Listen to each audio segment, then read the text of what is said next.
Bonjour tout le monde, bienvenue dans ce cours O5 qui traite de la nutrition des angiospermes. En introduction, on peut déjà rappeler ce que sont les angiospermes. Donc les angiospermes, ce sont des végétaux qui possèdent des fleurs, au niveau desquelles les ovules, qui plus tard donneront les graines après fécondation, sont protégés dans des structures qu'on appelle les carpelles. Alors il peut y avoir un seul carpelle, il peut y avoir plusieurs carpelles libres, il peut y avoir plusieurs carpelles soudées, ça c'est le cas le plus fréquent qu'on a pu rencontrer lorsqu'on a fait les TP sur les végétaux. Et donc, une fois que la fleur est fécondée, l'ovule se transforme en graine et l'ovaire se transforme en fruit. Enfin, le fruit, c'est l'ensemble ici. Plus précisément, le fruit, c'est le péricarpe et c'est la graine. Donc ça, c'est la définition des angiospermes, sachant que en plus, dans la classification phylogénétique, on rajoute les critères de double fécondation et d'apparition des vaisseaux de xylème. Alors effectivement, si on reprend la classification phylogénétique rapide que l'on connaît, donc les angiospermes, ce sont des eucaryotes de la lignée verte. On est ici dans notre classification distribuée en TP. Et parmi la lignée verte, on est chez les chlorobiontes. Ça veut dire que dans les chloroplastes, amidon et grana par rapport aux algues rouges. Et ensuite, on est donc chez les embryophytes, qui ont un embryon, chez les stomatophytes qui ont le cormus, racine, tige, feuille et les stomates, les trachéophytes avec l'apparition de la lignine, des racines vraies, d'un système conducteur de sève, en lien avec la sortie des os des végétaux. On est chez les spermatophytes, la graine, le pollen, l'appareil reproducteur visible, comme le sont les pinophytes, et les critères d'angiosperme, on vient de les citer à l'instant, donc fleurs, angiocarpie, donc ça veut dire ovules protégés, fruits, vaisseaux de xylème et double fécondation. Deuxième définition à voir dans l'introduction, c'est ce qu'on appelle justement les fonctions de nutrition. Alors, on avait vu ça dans les cours sur la vache et les fabacées, donc les fonctions de nutrition, c'est l'ensemble des processus par lesquels un organisme va échanger de la matière et de l'énergie avec son milieu. Alors effectivement, les angiospermes représentés ici, pour vivre, elles ont besoin de plusieurs choses. Première chose, elles ont besoin d'énergie lumineuse et de CO2, afin de faire leur matière organique par photosynthèse. Ça, c'est en lien avec le cours précédent sur l'autotrophie pour le carbone. Le CO2, la lumière, se trouve donc dans l'air et la lumière provient du soleil. Deuxième nécessité pour les angiospermes, c'est d'avoir de l'eau et des ions minéraux. L'eau et les ions minéraux se trouvent dans le sol. Alors l'eau, ça va permettre l'eau, bien sûr, c'est le solvant des cellules. Ça va permettre donc effectivement de faire certaines réactions comme les hydratations, de la bêta-oxydation, par exemple, mais il y en a plein d'autres, les hydrolyses, pourquoi pas. C'est un agent de transport des sèves et c'est un rôle mécanique notamment pour le port dressé et la turgescence des cellules. Les ions minéraux, eux, vont servir à plein de choses. On va citer juste deux exemples. Par exemple, les ions N vont servir alors sous plein de formes, NO3-, NH4+, N2, pourquoi pas chez les fabacées, vont permettre donc de rentrer dans la composition des molécules azotées comme les acides aminés ou les bases, et les ions phosphates, par exemple, servent à faire tous les composés de la famille des nucléotides comme l'ADN ou l'ARN. On vient donc de voir que les végétaux vont prélever donc côté soleil le CO2 et la lumière énergie lumineuse, et côté sol l'eau et les ions minéraux. Notre objectif, ça va être quoi ici? Donc il y en a trois objectifs, c'est les trois parties. La première chose, c'est de voir comment justement les angiospermes se procurent l'eau et les ions minéraux dans le sol. Deuxième objectif, comment les angiospermes se procurent le CO2 et absorbent l'énergie lumineuse. Et enfin, puisque l'appareil racinaire et l'appareil foliaire sont spatialement distants, comment les corrélations trophiques, alors les corrélations trophiques, ce sont les liens nutritionnels, peuvent s'établir entre les organes aériens qui font la photosynthèse et les organes souterrains qui prélèvent l'eau et les ions minéraux. Bref, ça traite de la circulation des sèves brutes et des sèves élaborées. Commençons notre première partie sur l'absorption de l'eau et des ions minéraux au niveau de l'appareil racinaire. Alors avant de commencer, on peut déjà dire que dans le sol, il y a ce qu'on appelle la solution du sol qui contient de l'eau et des ions minéraux qui peuvent être absorbés par le végétal. Alors si je commence à traiter de l'eau du sol, déjà il faut savoir que l'eau dans le sol n'est pas toute disponible. Il n'y a que l'eau utilisable, qui porte bien son nom, qui peut être prise par la plante. Effectivement, quand on arrose une plante en pot, déjà l'eau elle peut s'écouler et sortir par les trous du pot, c'est ce qu'on appelle l'eau de gravité qui n'est pas retenue, que la plante ne peut pas prendre. Il y a l'eau donc qui est retenue et que la plante par la racine ici peut prélever, c'est l'eau utilisable. Elle ne peut pas prendre à 100%, il restera toujours de l'eau collée en fait à la terre que la plante ne peut pas prendre. Ça c'est l'eau inutilisable. Alors quand on traite de l'eau, on utilise le potentiel hydrique, comme on a pu le voir précédemment sur le cours sur les membranes biologiques notamment. Alors petit rappel ici, bon là je vais faire vite, sinon vous allez voir le film sur le potentiel hydrique. Petit rappel, le potentiel hydrique c'est une grandeur physique qui s'exprime comme ceci, et nous ce qu'on retient en biologie c'est que l'eau elle va toujours d'un compartiment qui a un psi fort vers un compartiment à psi petit. Le potentiel hydrique on l'avait défini initialement, nous, à l'échelle d'une cellule, mais on peut le faire à l'échelle de l'air, à l'échelle du sol, à l'échelle d'une paroi, on peut faire ce qu'on veut en fait. L'idée, c'est que le potentiel hydrique, c'est deux forces. C'est une force chimique, quand dans un compartiment, il y a beaucoup de choses, une forte pression osmotique, le compartiment, il tend à attirer l'eau. Et puis, il y a une composante des forces physiques, par exemple dans une cellule végétale avec une paroi, la P-paroi, c'était P hydrostatique, c'était la même chose, qui appuie sur la cellule, tend à faire sortir l'eau. Ça, c'est ce qu'on avait vu. Donc, il y a des forces chimiques, des forces physiques.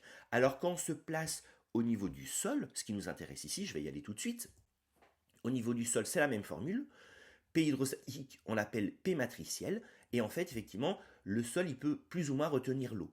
Alors pourquoi il retient plus ou moins l'eau? Ça va dépendre de sa composition, hein. S'il y a des choses hydrophiles qui retiennent l'eau, P matriciel va plutôt diminuer, ce qui fait que l'eau tend à rester dans le sol, hein. Et puis, ce qui compte aussi, c'est ce qu'on appelle les rayons des ménisques, l'interface air-eau. Alors qu'est-ce que ça signifie? Là, on le voit très bien. Dans ce sol ici, on voit qu'il y a beaucoup d'eau. On voit que les limites entre l'air ici et l'eau, ben, ça fait des choses comme ça, hein. Et si je fais des rayons de cercle, de demi-cercle, je vais obtenir des gros rayons. Quand les rayons sont gros, en fait, l'eau, le potentiel matriciel, en fait, il est assez fort. Le potentiel matriciel, il est négatif, hein. Donc, il est peu négatif, en fait, et l'eau, elle tend effectivement à pouvoir aller dans le poil absorbant éventuellement ou la racine du végétal. Et quand l'eau, elle part, quand le sol s'assèche, en fait, on voit que ben, ça fait plein. Tout ce qui est enlevé, c'est le bleu qui est clair.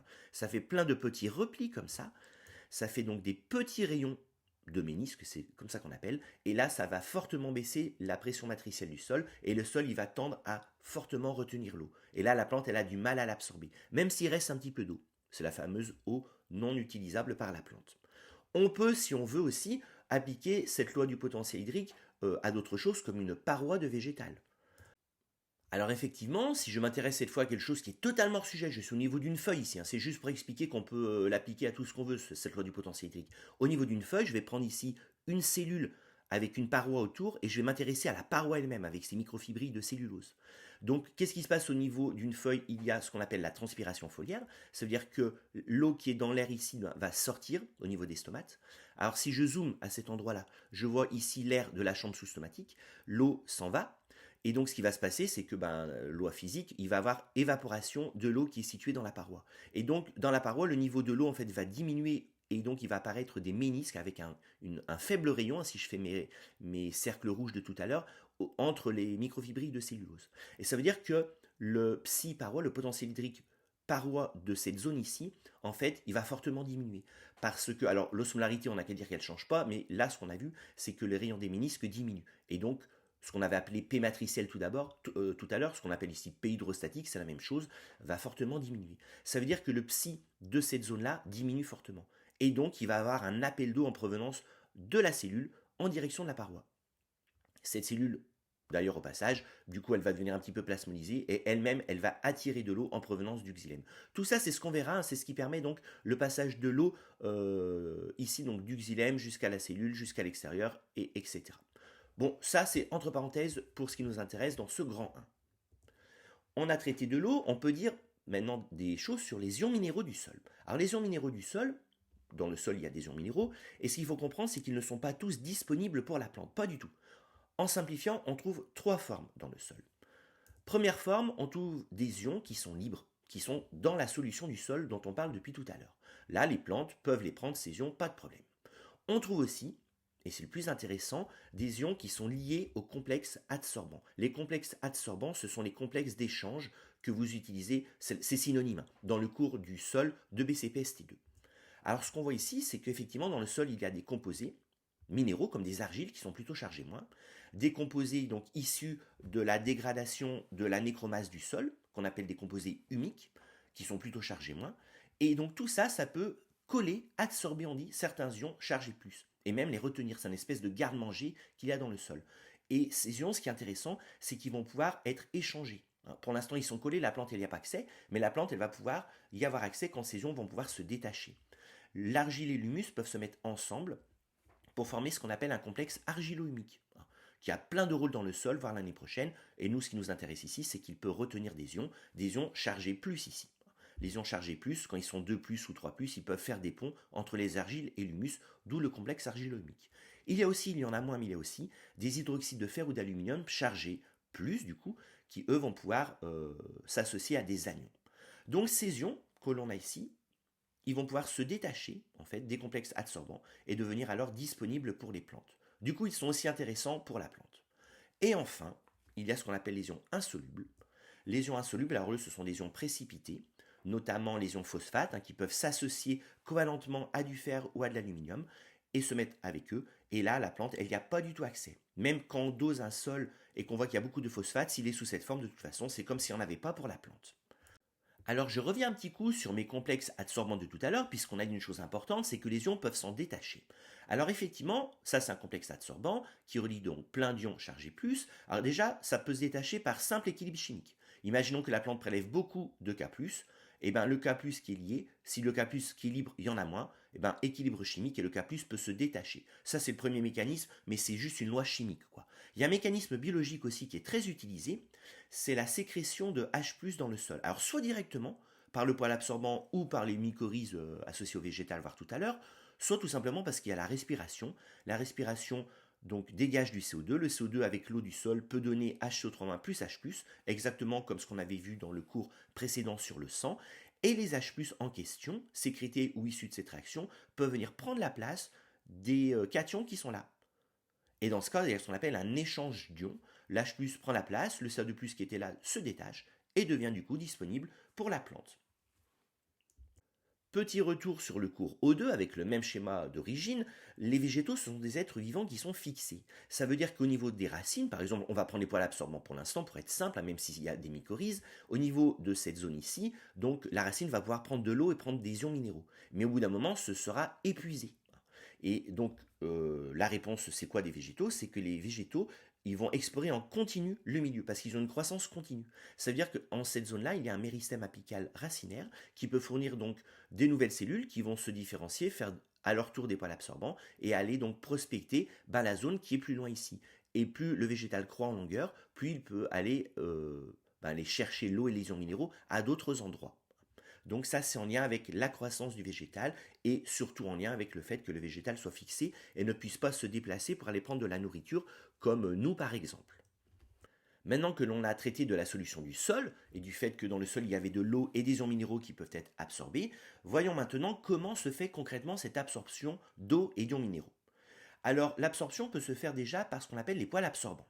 Les poils absorbants vont concerner surtout les plantes en germination, comme on l'a fait en TP ici.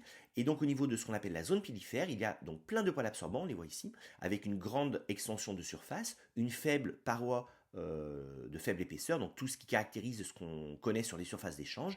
Et à cet endroit-là, donc, l'eau et les ions minéraux peuvent être prélevés. La croissance est continue, c'est ce qu'on a vu juste avant. Donc là, si on fait une photo, là on a les poils qui étaient présents, mais là qui sont en train de tomber. Et là on a des nouveaux poils qui apparaissent, la croissance étant ici en longueur vers le bas. Alors attention, ces poils absorbants vont concerner les plantules bien sûr, mais chez les adultes finalement ce sera très peu de cas.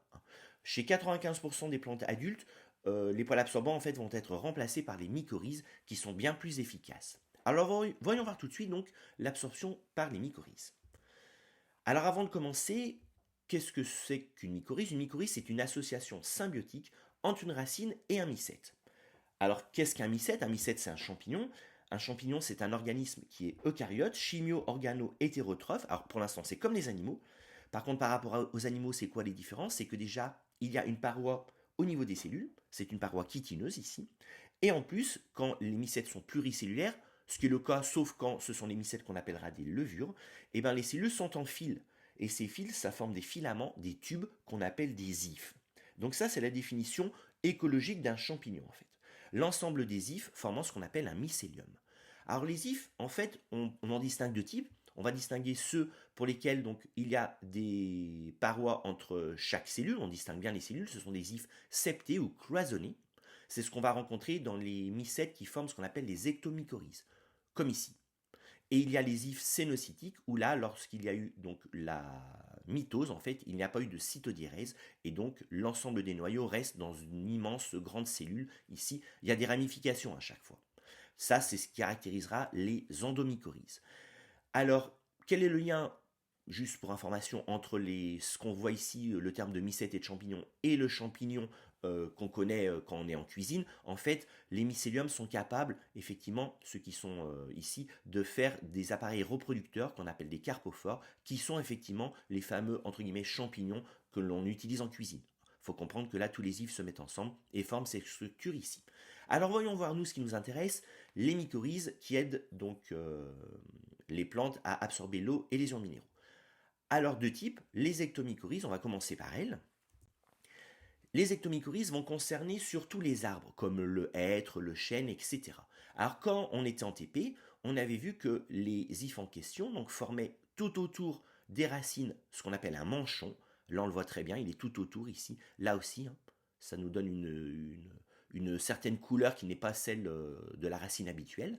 Et les ifs peuvent rentrer dans l'écorce et pénétrer comme ceci entre les cellules. Et nous, quand on avait fait nos coupes en TP, on avait vu effectivement les cellules avec les ifs cloisonnés qui forment ce qu'on appelait le réseau de Hartig. La tête des mycorhizes varie hein, selon si c'est le chêne, si c'est le hêtre. Donc des fois ça fait comme ça, des fois ça fait une petite dichotomie, peu importe. Donc ça c'est le cas des ectomycorhizes, ils ne rentrent pas dans les cellules, en fait ils s'appliquent au niveau des parois. Dans le cas des endomycorhizes qui vont concerner essentiellement donc là les végétaux herbacés, dans nos climats tempérés à nous. Hein. Donc on n'a pas de manchon particulier. Par contre, ce qui est intéressant, c'est qu'au niveau de l'écorce, donc l'if pénètre et rentre dans les cellules comme ça, formant des structures. Alors il y a plusieurs types de structures, mais par exemple ici des structures en type d'arbuscule, on appelle ça comme ça. Là on voit très bien. Cette photo elle est jolie, on voit que ça rentre ici. Alors quand ça rentre, il faut comprendre que ça perfore pas les cellules. Hein. Ça repousse la membrane plasmique de la cellule ici, la cellule végétale de l'écorce qui reste vivante. Donc ça, c'était la morphologie en fait de ces mycorhizes. Alors quel est l'intérêt des mycorhizes? L'intérêt, bien sûr, c'est l'exploration du milieu. Ça augmente totalement l'exploration du milieu parce que les ifs du champignon, ils peuvent aller très très loin dans le sol. Effectivement, au niveau de la racine ici, de l'être qui est représenté ici, là. Donc la racine, si avec que des poils absorbants, elle peut pénétrer et aller chercher l'eau et les ions minéraux que dans cette zone-là qu'on appelle la rhizosphère. Par contre, avec les ifs du champignon, donc qui sont associés et qui peuvent aller bien bien loin dans le sol, là on peut aller chercher l'eau et les ions minéraux bien plus loin dans ce qu'on appelle la mycorhizosphère. Donc l'immense intérêt, c'est ça. Ça permet donc pour le mycète une capture d'eau et d'ions minéraux bien loin. Là on voit les mycètes, ils viennent jusqu'ici. Et ensuite, alors l'intérêt pour la plante, c'est que le mycète va en donner une partie. Hein, c'est l'association symbiotique qu'on avait abordée dans les cours précédents. Et en échange, le végétal lui va donner sa matière organique synthétisée par autotrophie au niveau de l'appareil aérien, il peut le donner ensuite aux champignons en question, d'où la symbiose. Alors, le mycète a un rôle important, il a plein d'autres rôles le mycète, on va les aborder là tout de suite. Alors effectivement, quels sont les autres rôles du mycète? Alors là j'ai fait un petit schéma donc, qui montre une ectomycorhize ou une endomycorhize, avec le zoom au niveau des cellules végétales de l'écorce racinaire, et donc au niveau de l'if mycélien qui arrive ici au contact du sol. Nous avons vu premièrement que, bien sûr, c'est le rôle dont on parle depuis le début, ça permet l'absorption de l'eau et des ions minéraux à un endroit où le végétal en lui-même ne peut pas aller. Mais il y a d'autres rôles. Deuxième rôle, c'est que le mycélium qui est ici peut sécréter des substances antipathogènes qui vont en fait donc permettre qu'il n'y ait pas des bactéries ou des champignons méchants pour la plante qui soient présents dans la zone. Ça ressemble un petit peu aux choses qu'on avait vues sur le microbiote que l'on a dans notre intestin. Autre rôle possible, intéressant, c'est que le mycète, il peut sécréter donc des acides organiques qui peuvent attaquer les minéraux du sol. Par exemple, là j'ai pris l'orthose parce qu'en géol c'est celui qu'on connaît bien, qu'on avait fait l'altération des granites. L'orthose, en présence de ces acides, peut être altérée, ce qui donc participe à l'altération chimique, alors ici même biologique, qu'on avait vu dans le cours de géologie, et ce qui permet pour le champignon par exemple de libérer du K+. Le K+, c'est dans l'orthose, hein. C'est K, Al et Ci3, et donc ça permet d'obtenir du K+, même si on n'avait pas dans le sol. Ensuite, autre rôle intéressant, c'est que le champignon peut sécréter des substances qui peuvent solubiliser des ions qui sont insolubles. On a parlé du phosphate tout à l'heure, effectivement. Le phosphate qui est sous forme ici insoluble peut être solubilisé par des choses, donc des acides organiques ou d'autres substances qui sont sécrétées par le champignon. Et du coup, ça libère le phosphate, et du coup, le phosphate peut être absorbé. Ça, c'est intéressant. Autre chose, ça on l'a vu un petit peu tout à l'heure, on avait fait avec un poil absorbant, mais ça marche aussi pour le mycorhize. Le champignon peut sécréter des H+, ou des OH-, qui peuvent prendre la place donc des ions chargés plus ou des ions chargés moins qui sont au complexe adsorbant. Ça les libère. Maintenant, ils sont dans la solution du sol et ils peuvent être absorbés. Et enfin, le champignon peut aussi, parce que le champignon à l'origine il est hétérotrophe, hein, mais quand il n'est pas symbiotique, il faut qu'il se nourrisse lui-même, donc il sécrète dans le milieu des exoenzymes qui peuvent donc couper la cellulose, qui peuvent couper la lignine, enfin ça dépend, hein, il y a plein de champignons possibles, dégrader, éventuellement par exemple, dégrader les acides aminés en alpha-cétoacide plus le N minéral, ou les nucléotides en nucléosides plus le phosphate minéral, qui du coup deviennent disponibles et du coup peuvent être pris par le champignon. Donc le champignon, plein de rôles en fait, très importants, qui permettent à la fin d'obtenir plein d'eau et d'ions minéraux, c'est ça. Et ensuite, bien sûr, il peut le garder, il les garde pour lui, et il en donne aussi au niveau de l'échangeur, là c'est la cellule végétale, au niveau donc membrane ou bien membrane, paroi, membrane, donner l'eau et les ions aux végétaux. Petite remarque ici, retour sur une figure qu'on avait vue dans les cours précédents. Le végétal, donc, il attire au niveau de ses racines les champignons qui vont permettre de faire l'association mycorhizienne. Il attire aussi d'autres micro-organismes hein, qui sont bénéfiques, par exemple Rhizobium, qui va permettre de faire la symbiose au niveau des nodosités des fabacées. Il attire le végétal aussi, par exemple Nitrobacter, hein, qui peut transformer NO2- en NO3-, qui est la forme captée par les racines. Un nitrobactère, on l'avait abordé dans le cours sur la chimiolitho-autotrophie. Donc bref, le végétal attire. Alors comment il fait pour attirer? Alors il y a des composés chimiques informationnels et il attire aussi en donnant de la nourriture, on peut dire ça comme ça. Au niveau de la coiffe, ici, il y a une desquamation des cellules qui sont perdues, cellules avec de la matière organique qui peuvent être utilisées par justement les organismes dont on parle, qui sont hétérotrophes. Il peut aussi donc sécréter des polysaccharides, hein. Alors c'est hydrophile, hein, du coup ça attire l'eau, du coup ça nous fait un petit peu ce liquide là que l'on voit sur fond noir, et donc ça attire par la coiffe finalement, c'est un des rôles de la coiffe, les micro-organismes, notamment les champignons des mycètes. Alors attention, la coiffe elle a d'autres rôles, hein. On avait vu par exemple, on avait vu un rôle sur le gravitropisme, hein, un rôle de lubrification du sol, un rôle de protection du méristème apical racinaire. On a donc vu l'absorption, enfin les zones qui interviennent, les poils absorbants et les ifs des mycorhizes. Alors voyons voir maintenant comment se font concrètement à l'échelle moléculaire ces absorptions. Donc ces absorptions vont se faire selon différentes modalités. Commençons par l'eau.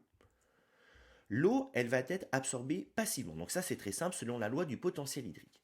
Effectivement, dans le poil absorbant ou dans le mycète, souvent le potentiel hydrique, il est plus petit que dans le sol. Et dans ce cas, l'eau, elle se déplace du sol vers le poil absorbant ou le mycète. C'est un transport spontané passif. Ça, c'est ce qui se passe quand le sol a de l'eau utilisable. Bien sûr, quand l'eau n'est pas utilisable, par exemple parce qu'elle est trop concentrée ou parce que le sol est très sec, dans ce cas, le potentiel hydrique du sol peut devenir inférieur au potentiel hydrique du poil absorbant ou du mycète, et dans ce cas, l'eau, elle va sortir. Et dans ce cas, la plante va se déshydrater et va mourir. Alors, prenons le cas où ça marche bien, où l'eau rentre passivement. Donc, l'eau, elle peut rentrer, d'après le cours sur les membranes, tout à fait par la bicouche lipidique, c'est ce qu'on appelle une diffusion simple, et elle peut aussi rentrer, parce qu'au niveau des poils absorbants, il y en a, par des aquaporines. Dans ce cas, on parle de diffusion facilitée.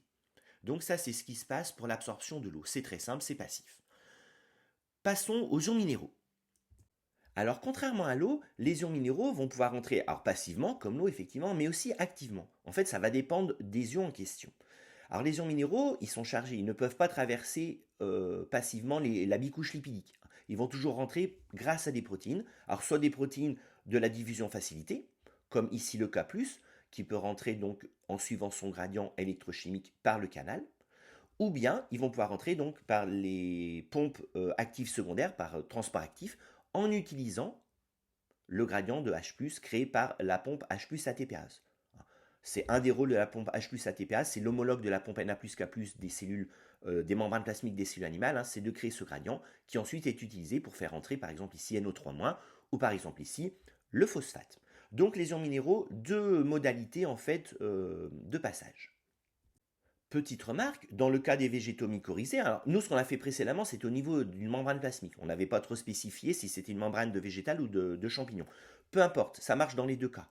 Ce que je veux juste faire ici comme remarque, c'est dans le cas donc d'un végétal qui est mycorhizé, il y a deux interfaces d'échange. Il y a l'interface entre le sol et la cellule du champignon, donc le champignon qui prélève selon les modalités qu'on vient de voir. L'eau, les ions minéraux donc, se retrouvent là-dedans, et ensuite ils sont transférés à la cellule de racine en passant une membrane, en passant une paroi plus ou moins amincie, selon si c'est ecto ou endomycorhize, et en retraversant la membrane du végétal.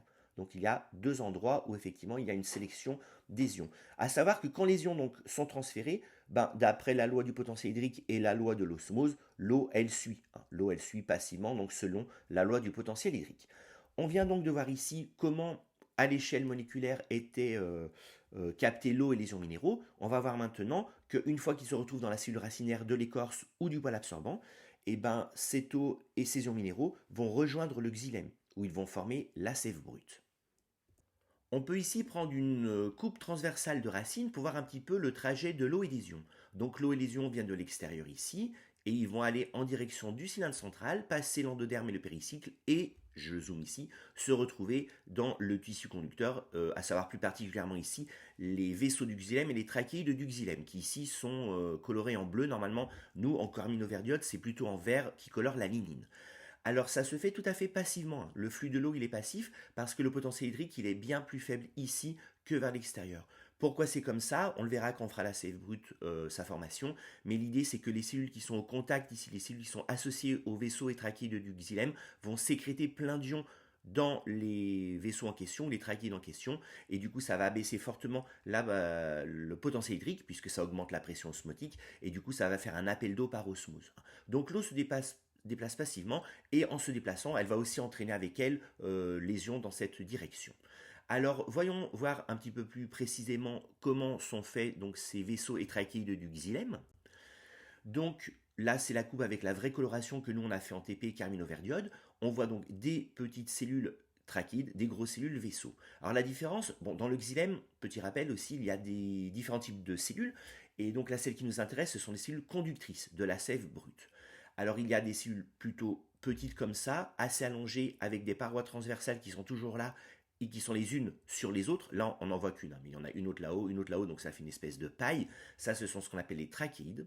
Il y a des cellules bien plus grosses, celles-ci, avec des parois ici qui n'existent plus, parois transversalisées, qui sont les unes à la suite des autres, qui forment un énorme tube, et qui s'appellent ici des vaisseaux. Les parois secondaires ont des motifs différents, ce qui permet de leur donner différents noms. Alors, voyons voir précisément par où passent l'eau et les ions minéraux en provenance des poils absorbants ou des cellules associées aux mycorhizes, aux champignons, par où ils passent jusqu'à arriver ici au xylème. Alors, il y a deux voies possibles. Il y a la voie qu'on appelle apoplasmique ou apoplastique, les deux existent, c'est un passage par les parois. Donc imaginons que là, il y a le sol, il y a l'eau et les ions. L'eau et les ions, donc le sol est en continuité avec la matrice extracellulaire, et donc entre les parois, tout ça, ça peut passer, sauf qu'à un moment, effectivement, au niveau de l'endoderme, là, il y aura un blocage. Il y aura un blocage parce qu'il y a ce qu'on appelle le cadre de Caspari. Chez les dicotylédones, chez les monocotylédones, c'est un petit peu différent, mais franchement, peu importe. Et ça, c'est une barrière lipidique. C'est de la subérine. Et l'eau et les ions qui arrivent ici sont totalement bloqués. Donc, là, effectivement, il y aura un changement de couleur pour la voie apoplasmique. Alors je vais du coup voir la deuxième voie qui est la voie symplasmique. L'apoplasme, c'est l'ensemble des parois qui communiquent. Le symplasme, c'est l'ensemble des cytoplasmes qui communiquent. Donc l'eau et les ions peuvent aussi passer en rentrant donc via la membrane plasmique ici du poil absorbant dans les cytoplasmes. Une fois qu'ils sont dans les cytoplasmes, ils peuvent passer par les plasmodesmes. Plasmodesme ici, ici, et se retrouver à cet endroit-là. Franchir l'endoderme en fait. Alors c'est intéressant cette histoire d'endoderme parce qu'on comprend bien que ça permet une sélection en fait. Imaginons que là j'ai des ions comme les ions intéressants comme l'UNO3-. Effectivement le NO3- il peut passer et là il serait bloqué. Mais à cet endroit il peut avoir une pompe, par exemple celle qu'on connaît, NO3- H+, qui peut faire rentrer le NO3- qui du coup maintenant suit la voie symplasmique. La pompe peut aussi être ici et faire rentrer le NO3-. Finalement le NO3- il va se retrouver dans le cylindre quoi. Par contre, si je prends un autre ion comme Na+, il n'y a pas de pompe à Na+. Le Na+, il ne va pas rentrer par ici, ça c'est sûr. Alors il peut rentrer par là. Par contre, là, il sera bloqué. Et il sera vraiment bloqué puisqu'il n'y aura pas la pompe sur cette cellule de l'endoderme au niveau de la membrane plasmique qui peut le faire rentrer. Donc ça permet une sélection des ions. Et du coup, ce qui se retrouve ici, c'est l'eau du sol. Ce sont les ions du sol, mais pas tous les ions. Seulement certains qui sont en gros intéressants pour la plante. Ensuite, ici, ça change encore de couleur, c'est obligatoirement apoplasmique, tout simplement parce que les vaisseaux du xylème et les trachéides du xylème, ce sont des cellules qui sont mortes. Il n'y a plus rien à l'intérieur, il n'y a plus de membrane plasmique. Donc obligatoirement, pour faire passer les ions là-dedans, il faut, à cet endroit-là, des pompes, ou à cet endroit-là, bon là c'était déjà dans la paroi, donc c'était bon, quoi, c'était ici, mais il faut donc des pompes qui font passer les ions ici. Et donc là, il y a une sécrétion active d'ions dans le xylème pour les cellules associées au vaisseau, ce qui d'ailleurs est responsable de la baisse du potentiel hydrique et du flux général de l'eau, comme on l'a vu tout à l'heure. En TP, on avait vu cette banque de Caspari qui apparaissait au niveau de l'endoderme un petit peu verte, un petit peu jaune, et au niveau des monocotylédones, on a le même principe avec un endoderme qui est lignifié et subérifié qui empêche les ions et l'eau de passer, et le passage se fait uniquement à cet endroit-là, les cellules de passage, avec ici, on n'a pas le choix, hein, soit par les plasmodesmes, soit par des transporteurs qui font passer les ions à travers les membranes plasmiques.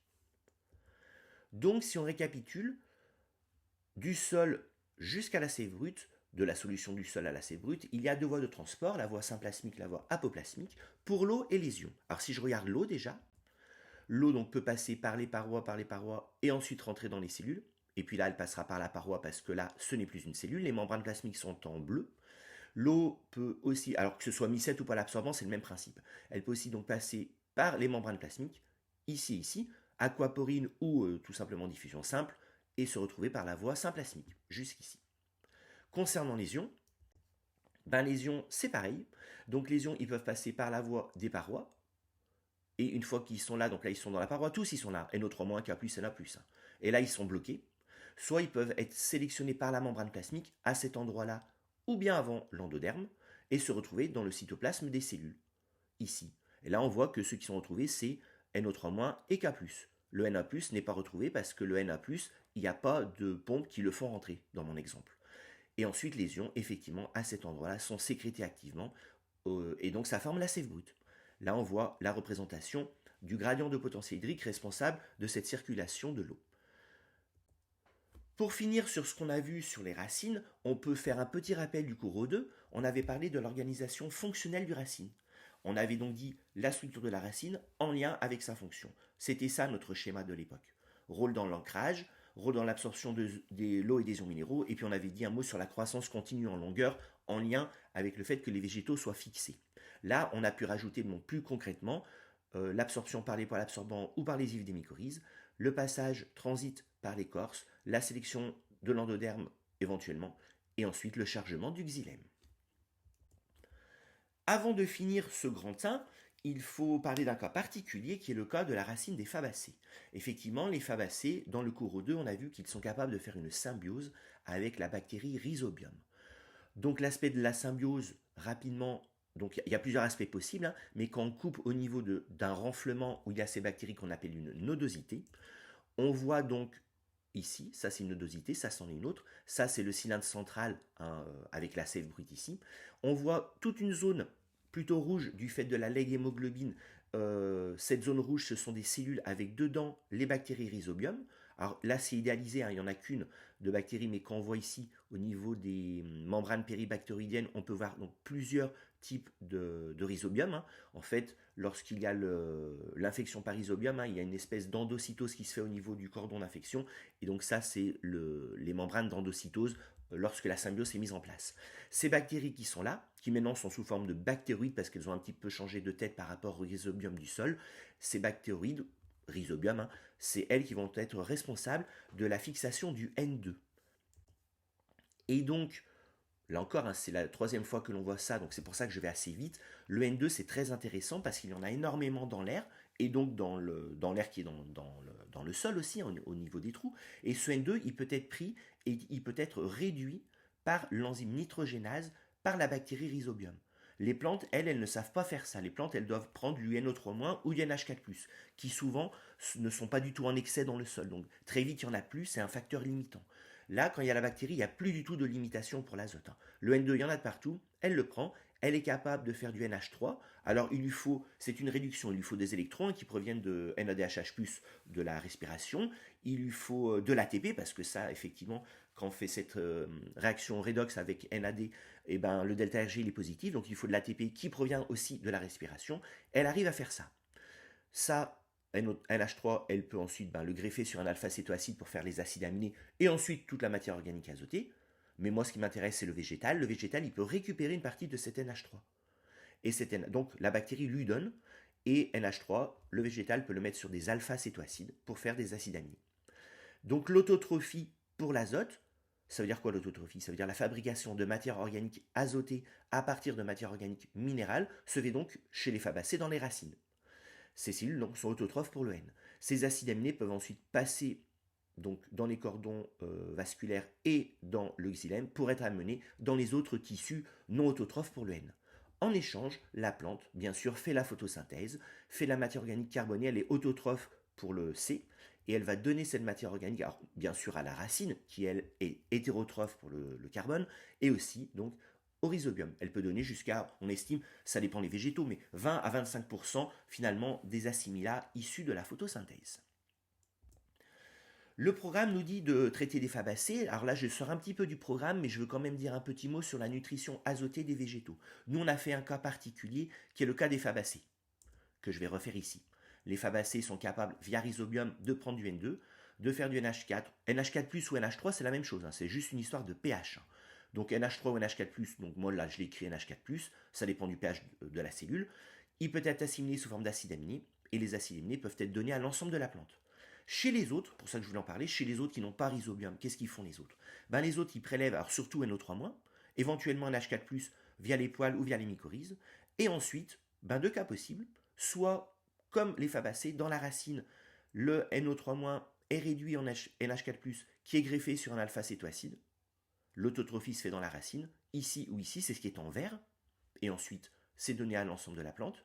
Ou bien, il est aussi possible que l'autotrophie, par exemple chez la tomate, se fasse pas dans la racine, mais dans les feuilles. Dans ce cas, le NO3- ou le NH4+, sont mis dans la sève brute, emmenés dans les organes qui vont faire l'autotrophie, et donc, dans la feuille, par exemple, le NH4+, sera greffé sur des alpha-cétoacides pour faire des acides aminés. Voilà ce qu'on peut dire sur l'absorption de l'eau et des ions minéraux par l'appareil racinaire. Passons maintenant à l'appareil foliaire, qui permet donc d'absorber les photons, l'énergie lumineuse, et qui permet de faire des échanges gazeux, notamment de CO2, ce qui permet la photosynthèse. Alors, commençons par rappeler la morphologie et l'anatomie d'une feuille d'angiosperme. Donc, dans une feuille, il y a, comme n'importe quel organe d'angiosperme, donc des tissus de revêtement, ça s'appelle l'épiderme ici. Il y a des tissus fondamentaux qui ici sont des tissus fondamentaux qui font la photosynthèse, chez les dicotylédones du parenchyme palisadique et du parenchyme lacuneux. Je vais prendre comme exemple les dicotylédones. Chez les monocotylédones, voire le TP, il y a des différences, notamment il n'y a pas de parenchyme, il n'y a pas de parenchyme ici. Et il y a enfin des tissus conducteurs, du xylème et du phloème pour la sève brute et élaborée, que l'on voit ici en violet. Afin de ne pas faire tout le cours B7 qu'on avait fait précédemment, je vais me contenter ici de rappeler comment fonctionne la photosynthèse par une vue générale. Donc la photosynthèse, c'est quoi? C'est de l'énergie lumineuse qui permet d'obtenir de l'ATP et des électrons qui sont portés par NADPHH+. Cet ATP et ces électrons obtenus lors de la phase photochimique vont ensuite permettre de faire le cycle de Calvin qui permet la réduction du CO2 en matière organique. Je fais donc de la synthèse de matière organique à partir de l'énergie lumineuse. Ça, c'est la photosynthèse.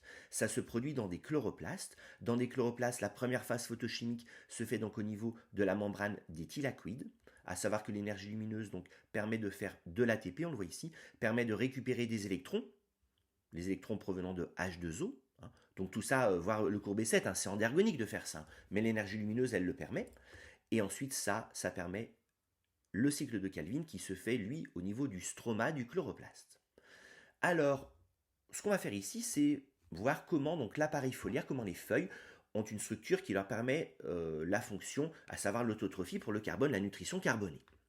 La première chose que l'on peut voir, c'est que déjà la feuille, à l'échelle de l'organe, mais aussi aux échelles du dessous, est bien adaptée à la capture des photons et à la réduction du CO2 en matière organique. Alors effectivement, à l'échelle de l'organe feuille, là on ne le voit pas trop, mais on l'a vu en TP, quand on regardait des feuilles entièrement, la feuille c'est quoi? C'est une grande surface aplatie qui est en direction du soleil. Donc ça optimise la capture effectivement de cette énergie lumineuse des photons du soleil, quoi.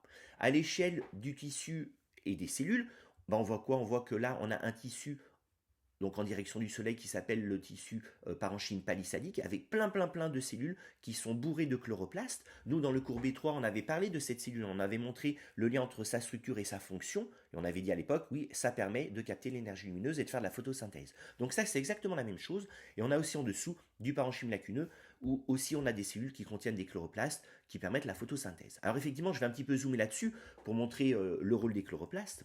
À l'échelle de l'organite et à l'échelle biochimique, on peut voir qu'effectivement, dans ces chloroplastes, il y a plein de membranes repliées, et sur ces membranes, il y a tout ce qu'il faut, là c'est un petit zoom, tout ce qu'il faut pour faire de l'ATP et du NADPHH+ à partir d'H2O. Biochimiquement, nous on avait vu dans la photosynthèse comment ça fonctionnait. Et dans le stroma, tout autour, on a toutes les enzymes nécessaires pour faire CO2 donne G3P.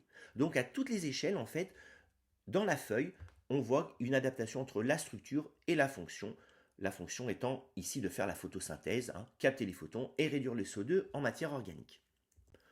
Au passage, on avait vu aussi, quand on veut parler de l'autotrophie, donc faire de la matière organique à partir du CO2, on avait vu que le G3P formé par le cycle de Calvin, il permettait ensuite de faire plein de molécules, car à l'échelle biochimique, il y a toutes les enzymes nécessaires dans ces cellules du chloroplaste pour faire la cellulose, le saccharose, l'amidon, etc.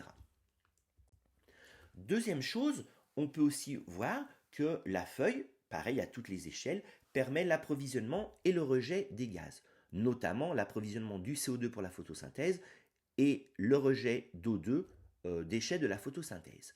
Alors, à l'échelle du tissu, on voit effectivement, quand on zoome sur la feuille face interne souvent, qu'il y a des trous qui s'appellent des stomates. L'épiderme, il est à stomate, et donc par ces trous peuvent effectivement passer les gaz respiratoires.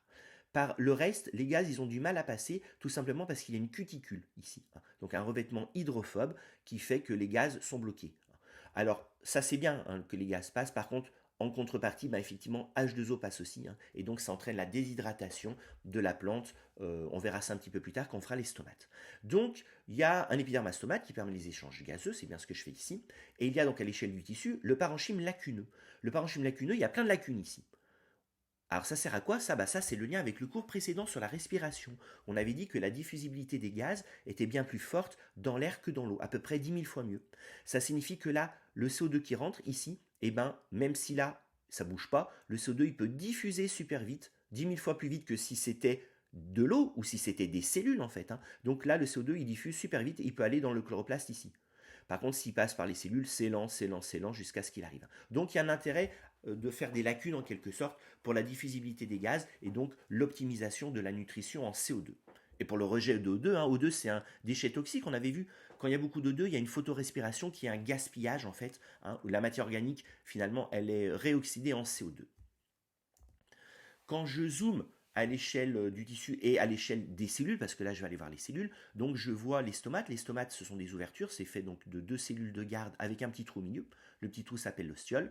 Là c'est vu en coupe comme tout à l'heure, ça c'est l'atmosphère interne de la feuille. Et les stomates qui sont ici entourés peuvent éventuellement, ça ce sont toutes les cellules, alors elles ont des formes différentes, toutes les cellules qui sont à cet endroit-là, donc les cellules de l'épiderme. Et donc les stomates ils peuvent s'ouvrir ou se fermer. Alors je vais aller voir un petit peu comment ça fonctionne. Effectivement, quand je regarde donc les cellules de garde, je me rends compte qu'il y a donc 2 cellules et qu'il y a ici, à cet endroit-là, une paroi qui est très épaisse. C'est représenté ici. Et on fait confiance parce que là on ne le voit pas. Les microfibrilles au niveau des parois des cellules de garde sont plutôt orientées comme ceci. Elles ne sont pas orientées comme ça, mais plutôt selon ce que je montre ici en rouge.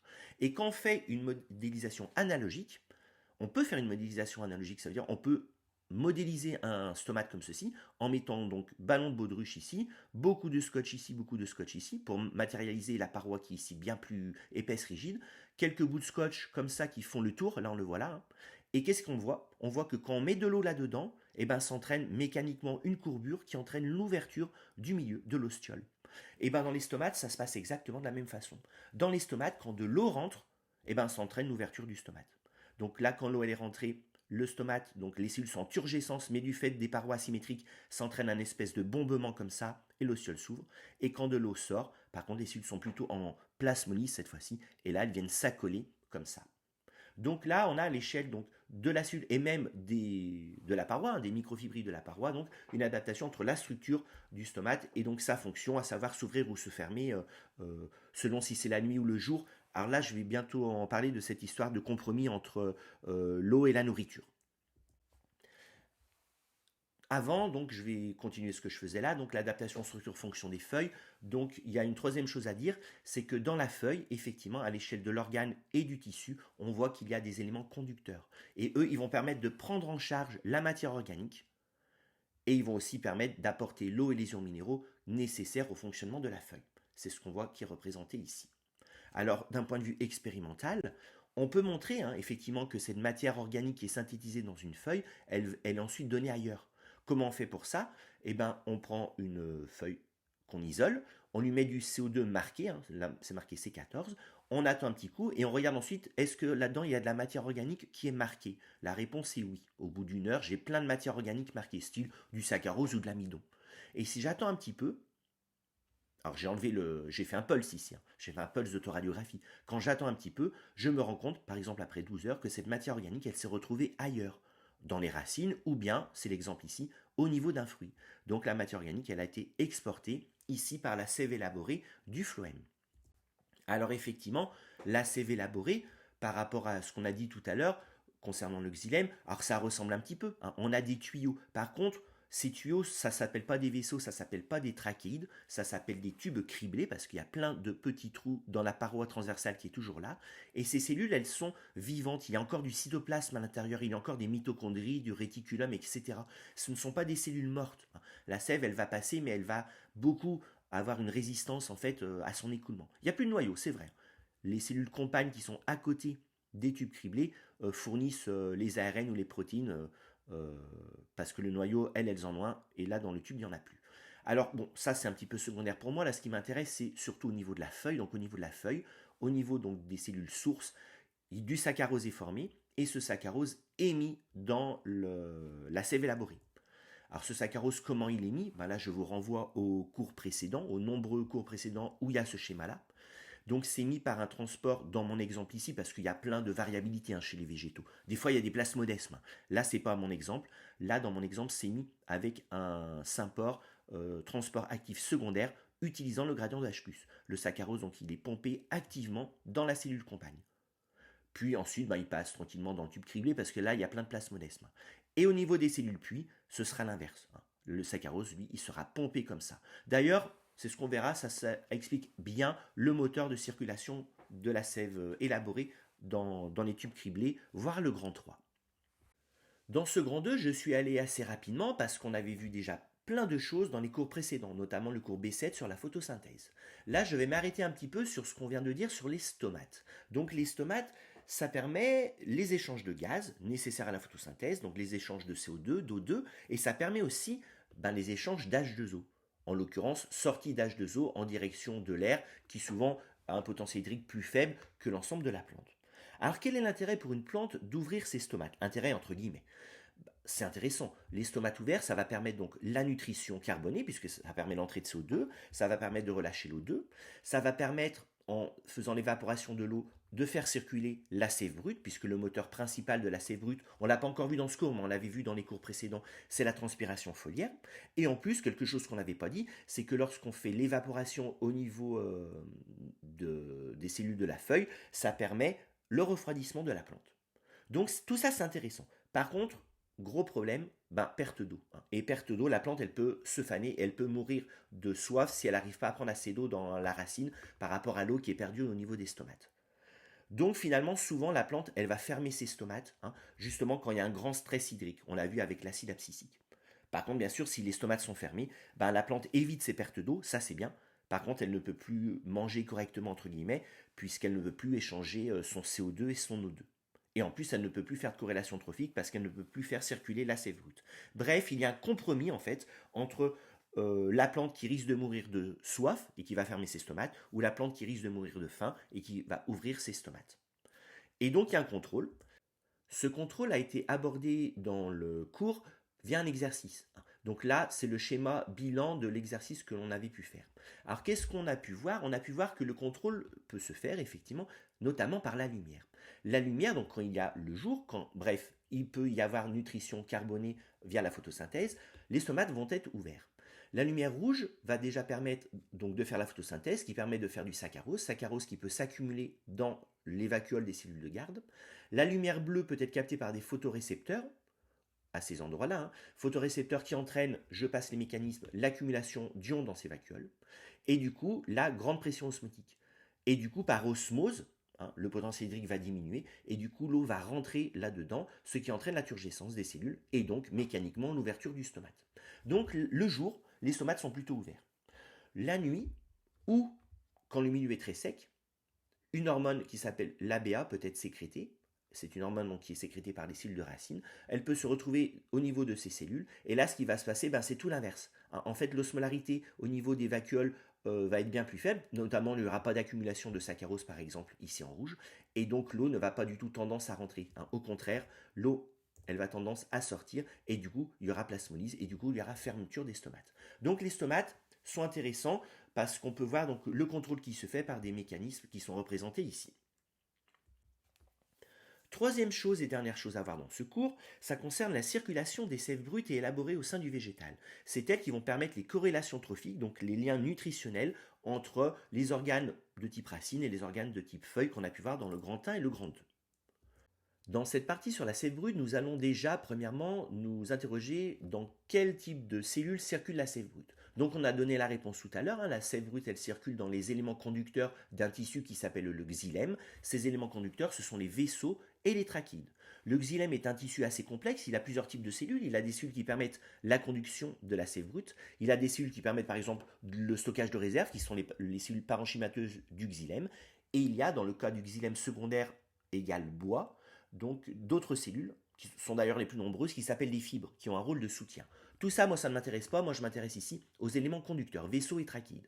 On a vu tout à l'heure la différence entre les trachydes fines comme ça et les vaisseaux donc à très gros diamètre. Alors, ça peut être intéressant de montrer comment donc la structure de ces trachydes et ces vaisseaux donc, est bien adaptée à la fonction, à savoir la circulation de sève brute. Effectivement, la première chose que l'on peut dire déjà, notamment quand je regarde les vaisseaux, c'est qu'il y a un gros diamètre. On le voit bien ici. Ce gros diamètre, ça c'est intéressant pour la circulation d'un liquide parce qu'effectivement, ça permet de limiter la résistance à l'écoulement. Plus les tuyaux sont minces, plus il y a une résistance qui se fait. Vous verrez ça dans le cours sur la pression artérielle par exemple. Donc grand diamètre, ça permet donc une faible résistance à l'écoulement. Deuxième chose qu'on peut dire, c'est qu'il y a une paroi qui est épaisse et qui est lignifiée. Alors ça se voit d'autant plus quand les vaisseaux sont ponctués. Les vaisseaux ponctués, ils sont ici. Là, je vois, là j'ai mis la paroi secondaire lignifiée. Il n'y a qu'au niveau des ponctuations, effectivement, où il n'y a pas ça, mais tout le reste, donc c'est très rigide. Et ça permet la résistance aux surpressions et aux dépressions lors de la circulation de la sève brute. On verra tout à l'heure que suite à l'aspiration du soleil, souvent il y a une dépression dans la sève, et du coup ça permet que l'ensemble ne vienne pas se collapser en fait. C'est exactement le même principe que les ténidies qu'on a pu voir au niveau de l'appareil trachien des insectes. Ce qui est intéressant aussi, c'est de voir qu'ici il n'y a plus de parois transversales. Encore une fois, je parle des vaisseaux qui sont vraiment bien adaptés. Plus de parois transversales, ça permet que cette cellule forme finalement un tuyau où il n'y a pas de résistance. Il n'y a pas ici quelque chose qui va venir bloquer avec plein de petits trous, par exemple, comme on le verra pour les tubes criblés du phloème tout à l'heure. Alors, je reviens un petit peu sur les ponctuations ici. Les ponctuations, ces interruptions de parois secondaires, à quoi ça sert en quelque sorte? Ça va être intéressant, ça va permettre le transfert de l'eau dans des vaisseaux à côté. Donc là, il y a l'eau, alors là, elle peut pas passer. Là, il y a de l'alinine hydrophobe. Par contre, là, elle peut passer et hop, elle peut aller dans le vaisseau qui est à côté. Alors ça sert à quoi ça? Ces transferts latéraux, ça permet justement, dans le cas de vaisseaux qui sont abîmés, et c'est très fréquent, plus le vaisseau il est vieux, plus il a de chances d'avoir une bulle à un endroit donné, ou un champignon qui vient se mettre ici, et du coup l'eau qui arriverait par ici est bloquée, s'il y a une bulle d'air, et du coup l'eau elle peut passer là, et donc ça permet la continuité finalement, et la sève qui peut bien circuler, quoi.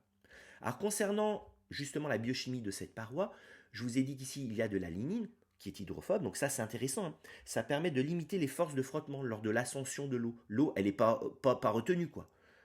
Et ce qui est étonnant, c'est qu'on avait dit l'inverse, qu'on avait fait notre cours sur l'eau, parce que en fait c'est un compromis. Donc l'eau, là je vous dis, elle n'est pas bien retenue, donc c'est bien, ça permet qu'elle passe bien dans le tuyau, mais elle est quand même un petit peu retenue, parce qu'il y a un petit peu quand même de cellulose, c'est logique, dans une paroi, la cellulose elle est hydrophile, elle permet une adhérence minimale de l'eau, ce qui fait que l'eau, elle ne va pas tomber non plus par gravité. Donc il y a un compromis entre hydrophobe et hydrophile ici, entre lignine et cellulose, qui permet finalement que l'eau puisse bien circuler dans le xylème. On va voir ça dans le modèle cohésion-tension de tout à l'heure. Alors justement, quel est le moteur de la circulation de la sève brute? Alors la sève brute, elle circule toujours des racines aux feuilles, à une vitesse qui varie de 1 à peu près 100 mètres par heure. Cette vitesse, elle est plus élevée le jour que la nuit. Et ça, c'est en lien avec les moteurs de cette montée de sève brute, justement. En fait, il y a deux moteurs. Et le moteur principal, c'est celui qu'on avait cité dans les cours précédents, qui s'appelle la transpiration foliaire. Alors voyons voir comment ça se passe en utilisant ce qu'on avait vu sur le potentiel hydrique dans le grand 1. Ce qui va se passer ici s'explique très bien par les lois physiques. Très simple. Alors, voyons voir. Ici, à cet endroit-là, j'ai un environnement qui est plutôt saturé en vapeur d'eau. Un environnement confiné, comme dans une grotte. À l'extérieur, j'ai l'air. Par exemple, l'été, l'air, il est sec. Donc, ce qui va se passer, c'est qu'au niveau de l'ouverture, déjà, la vapeur d'eau qui est représentée par les petits points bleus, elle va sortir. Ça va baisser l'humidité relative de cette zone ici. Le potentiel hydrique de cette zone, si j'ai envie, on peut l'exprimer, on ne l'avait jamais fait, on n'avait pas fait le potentiel hydrique de l'air. Mais le potentiel hydrique de l'air, vous avez vu, il est fonction croissante, Ln c'est une fonction croissante de l'humidité relative. Ça signifie que comme ici, l'humidité diminue, le potentiel diminue en fait. Et donc ce qui va se passer physiquement, c'est que si je regarde donc au niveau de la paroi de cette cellule, ça c'est la paroi de cette cellule, il y a de l'eau dans cette paroi. Si là vous enlevez de la vapeur d'eau, ici ça va s'évaporer. C'est logique, c'est une loi physique, quoi. Donc là, il y a une évaporation de l'eau. Du coup, il y a moins d'eau maintenant, d'eau liquide, je veux dire. Il y a de moins en moins d'eau liquide, et donc ça va créer des ménisques au niveau de la paroi entre les microfibrilles de cellulose. Et ça, on avait vu tout à l'heure, si je m'intéresse au potentiel hydrique de cette zone, de la paroi, le potentiel hydrique de cette paroi, donc c'est la loi qu'on connaît, et là, ça dépend du rayon des ménisques. Et donc là, ça va baisser fortement le potentiel hydrique, le fait qu'il y ait de l'eau qui sorte comme ça. Et du coup, dans la paroi, il va y avoir un appel d'eau qui vient du cytoplasme de cette cellule-là, quoi, qui va venir remplacer, quoi. Mais du coup, cette cellule-là, elle va devenir en plasmonise. Du coup, son P paroi de cette cellule va diminuer. Et du coup, cette cellule elle-même va avoir un potentiel hydrique plus petit que la cellule d'à côté, qui du coup va donner son nom à cette cellule. Et de proche en proche, comme ça, l'eau va passer des éléments du xylème à cette cellule, à cette cellule, à cette cellule, elle va sortir, etc. Donc ça, c'est comment fonctionne en fait la transpiration foliaire. L'idée, c'est donc que ici, la transpiration foliaire donc, crée une tension qui attire l'eau de proche en proche qui se déplace dans ces directions en provenance du xylème. Alors, au passage, je parle de transpiration foliaire depuis tout à l'heure. Alors, qu'est-ce que c'est que la transpiration foliaire réellement, parce que des fois on parle de transpiration, d'évapotranspiration, etc. La transpiration foliaire, c'est l'évaporation de l'eau liquide en eau gazeuse au niveau des feuilles, ce qu'on a fait ici, puis la sortie de celle-ci par les stomates. C'est ça ce qu'on appelle la transpiration. L'évapotranspiration, c'est un terme qui est utilisé en agronomie à l'échelle d'une parcelle qui regroupe la transpiration qu'on vient de voir par les plantes et aussi l'évaporation par le reste du sol ou de la flaque d'eau qui est sur la parcelle en question. Dans ce modèle, on comprend bien que tout part des feuilles. Tout part des feuilles et du soleil. Le soleil, il, entre guillemets, aspire l'eau, un petit peu comme le ferait une pompe aspirante, ce qui met en tension la sève brute. Et cette force d'aspiration, elle est transmise tout le long de la colonne ici. Elle est transmise à la colonne qui ne va pas rompre du fait des nombreuses liaisons hydrogènes entre les molécules d'eau. C'est d'ailleurs cet aspect qu'on avait vu quand on avait fait le cours sur B3 sur l'eau, quand on avait parlé des liaisons hydrogènes et de leur importance en biologie. D'ailleurs, ce modèle-là, on parle donc de transpiration foliaire et on parle de modèle cohésion-tension d'ailleurs. Alors il y avait ce modèle, le plus important, mais la nuit par exemple, ou bien au début du printemps quand il n'y a pas de feuilles, il y a un autre moteur qui existe, qui est caché quand il y a des feuilles et quand c'est le jour. Ce deuxième moteur, c'est ce qu'on appelle la poussée racinaire. Alors la poussée racinaire, elle se met en évidence par exemple le matin, très tôt quand il n'y a pas encore de soleil. On voit des fois donc un sointement de sève. Alors là c'est un exemple. Sinon vous coupez une tige et vous voyez que effectivement la tige elle sointe. Or, il n'y a pas de feuilles, or, il n'y a pas d'aspiration par le soleil. Ça, c'est la mise en évidence de la poussée racinaire. Alors, qu'est-ce qui se passe? La poussée racinaire, c'est dû au chargement du xylème. C'est ce qu'on avait vu tout à l'heure quand on avait fait le grand 1 sur les racines. Dans les racines, il y a une sécrétion d'ions dans le xylème. L'eau, elle va suivre, osmotiquement parlant. Ça va entraîner une surpression. Et du coup, cette sève, d'un point de vue pression hydrostatique, elle va se déplacer alors vers les pressions qui sont plus faibles, à savoir vers le haut, quoi. Donc là, c'est plutôt une analogie avec une pompe refoulante plutôt qu'avec une pompe aspirante, comme on a pu le voir dans le premier moteur. Bon, finalement, la sève brute, sa circulation peut s'expliquer, donc il y a deux moteurs. Le moteur transpiration foliaire, le jour en belle saison, Poussée racinaire tout le temps, mais comme elle est plus petite, ben, elle est masquée lorsque c'est jour et belle saison. Alors la poussée racinaire, c'est quoi? C'est une sécrétion d'ions au niveau du xylème. L'eau, elle suit, ça génère une surpression, représentée ici, et cette surpression fait que la sève, elle est poussée en direction des basses pressions vers le haut. Ça, c'est la poussée racinaire. Le modèle principal, c'est la transpiration foliaire. Lors de la transpiration foliaire, tout part des feuilles. Au niveau des feuilles, donc il y a une évaporation et ensuite flux d'eau transmis selon la loi des potentiels hydriques qu'on avait un petit peu zoomé tout à l'heure. Donc c'est tout ce qui est représenté ici. Et du fait du modèle cohésion-tension, ça entraîne donc une traction de la colonne d'eau en direction des feuilles. Traction représentée ici. On parle de continuum sol-plante-atmosphère, puisque l'eau finalement qui est ici, à la fin, elle ressort par les feuilles. Donc toute l'eau qui est absorbée par le végétal, finalement, est gardée en toute petite partie par lui-même. L'essentiel, en fait, ne fait que transiter par lui et sortir en direction de l'atmosphère. Petite remarque ici concernant la circulation de la sève brute, il est possible, dans le cas où la transpiration est trop forte, quand la traction est trop forte en fait, qu'il y ait formation de bulles, donc désolubilisation des gaz en fait qui sont dans l'eau, formation de bulles, c'est ce qu'on appelle la cavitation. Et ce qui est grave pour le végétal, c'est que ces bulles, elles peuvent se rejoindre et former donc une grosse bulle et qui va entraîner la rupture en fait de la colonne de liquide. C'est ce qu'on appelle une embolie, ça. Et dans ce cas, les vaisseaux, ils sont condamnés. L'eau qui est ici, en fait, là, il y a la bulle d'air, ne peut plus passer et tout le vaisseau est bloqué. Alors, il y a des mécanismes qui permettent de contrer ça. Moi, je ne les fais pas ici. Mais bon, l'idée, c'est que quand ça s'arrive, l'eau, elle peut passer dans les vaisseaux d'à côté. On avait vu ça avec l'histoire des ponctuations de tout à l'heure. Petite remarque, là, j'ai parlé d'une traction trop forte. Il y a des bulles qui peuvent se former par d'autres mécanismes. Par exemple, lorsqu'il y a gel, succession de gel, des gels, ça peut provoquer ceci. Nous, on le voit quand on met par exemple de l'eau liquide dans le congèle et qu'on fait des glaçons et qu'on observe ces glaçons ensuite, on voit qu'il y a plein de petites bulles. Effectivement, c'est une loi physique. Quand il y a gel, en fait, la solubilité des gaz diminue.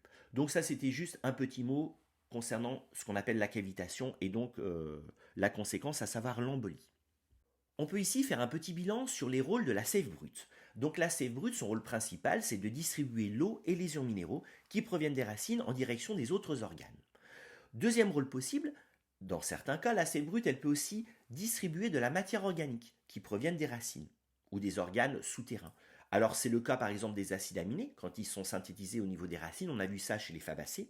C'est aussi le cas de certaines plantes qui mettent des organes de réserve dans les racines, par exemple de l'amidon ou du saccharose. Dans ce cas, il y a des stockages sous forme de saccharose et le saccharose il est mis alors dans la sève brute. Dans d'autres cas, par exemple chez la pomme de terre, c'est dans la sève élaborée. Il y a plein de cas qui existent encore, grande diversité. Autre rôle important de la sève brute, c'est le transport de messagers comme des hormones, comme l'acide abscisique ou les cytokinines, des racines en direction des feuilles. Il faut bien comprendre, parce que c'est pas super intuitif au début, c'est que l'essentiel de l'eau qui est pompée dans le sol et qui passe par la sève brute ne sert pas au végétal. Elle sert juste comme vecteur de transport. C'est le fameux continuum sol-plante-atmosphère. Passons maintenant à la sève élaborée. La sève élaborée, elle circule dans des éléments conducteurs qui sont les éléments conducteurs du phloème. Alors le phloème, c'est un tissu. Comme le xylème, il a plusieurs types de cellules. Il a des éléments conducteurs qu'on appellera les tubes criblés.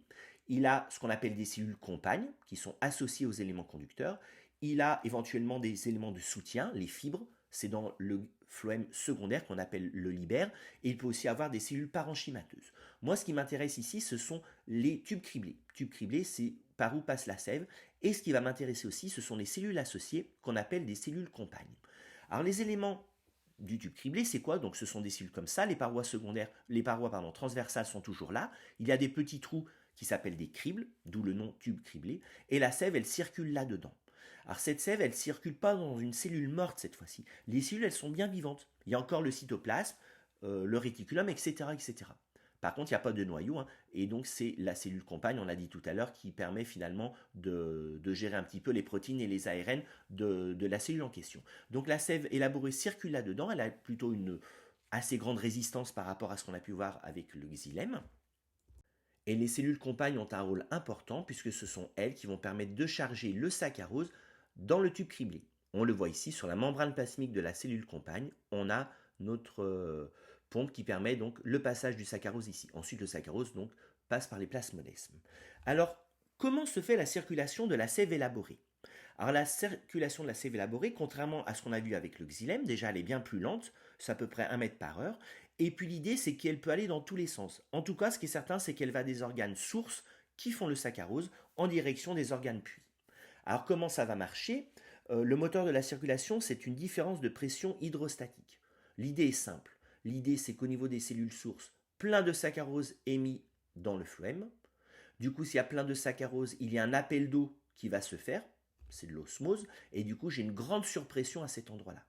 Au niveau des cellules puits, le saccharose ici, il est pompé. Il sera utilisé ou bien mis sous forme d'amidon, etc. Enfin, peu importe si c'est une cellule puits de stockage ou une cellule puits d'utilisation. Toujours est-il que maintenant, là, quand il n'y a plus de saccharose, qu'il est pompé et que l'eau suit, et bien ici, j'ai eu une dépression. Et du coup, l'eau, elle va aller par courant de masse d'une zone où il y a une grosse pression vers une zone où il y a une faible pression. Ça, c'est le moteur de la circulation. Si jamais la cellule puits, elle est au-dessus, ben c'est pas grave, dans ce cas, la sève élaborée, elle va aller vers le haut et non pas vers le bas. Donc la sève élaborée, elle circule des cellules sources vers les cellules puits. Si les cellules puits sont très actives, eh ben la sève élaborée, elle va plutôt aller vite vers eux. Si la cellule puits elle est peu active, la sève élaborée, elle va aller tout doucement vers eux. Donc il y a une certaine compétition entre les organes puits pour la sève élaborée, hein, qui peut aller donc vers le bas ou vers le haut, comme je l'ai indiqué ici. Alors sur ce petit schéma, on peut faire le résumé de ce qu'on vient de dire. Au niveau donc des cellules sources, chargement en saccharose, augmentation de la pression osmotique, arrivée d'eau sur pression. Au niveau des organes puits, c'est l'inverse. Et la circulation de la sève se fait des pressions fortes vers les pressions faibles. Alors attention, sur cette figure de votre PDF, il y a plein de remarques, parce que chez les végétaux, je rappelle, il y a une grande diversité. Par exemple, chez certains végétaux, ça ne marche pas du tout avec comme ça. Là, il y a des plasmodesmes, donc le chargement, il est différent. Chez certains végétaux, ici, c'est pareil. Et chez d'autres végétaux, c'est même pas le saccharose qui circule, c'est une autre matière organique de type glucidique. En lien avec le cours O2, on peut ici faire un petit rappel sur le fait que les organes sources et les organes puits ne sont pas figés. Par exemple, quand on fait le cycle de la pomme de terre, on voit quoi? On voit que quand ici la réserve est déstockée, l'amidon est déstocké et du saccharose est amené en direction des futures feuilles, lui est un organe source et lui est un organe puits. La sève élaborée va du haut vers le bas.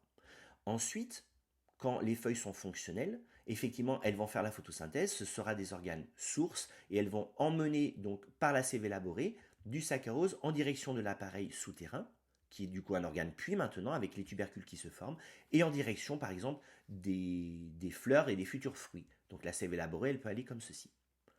Donc source et puits, ça dépend, il y a une variabilité saisonnière et c'est très intéressant quand on fait justement le cycle de la pomme de terre.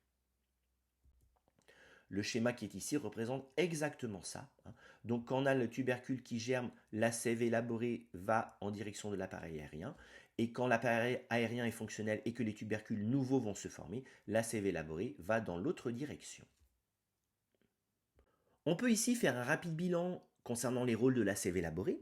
Donc le rôle essentiel de la sève élaborée, c'est d'apporter la matière organique issue de la photosynthèse des feuilles en direction des organes puits.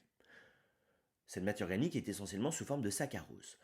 On a vu, dans certains cas, exemple le tubercule de la pomme de terre, que la sève élaborée pouvait aussi permettre d'apporter de la matière organique issue d'organes sources mais non photosynthétiques, le tubercule ici, en direction des organes puits.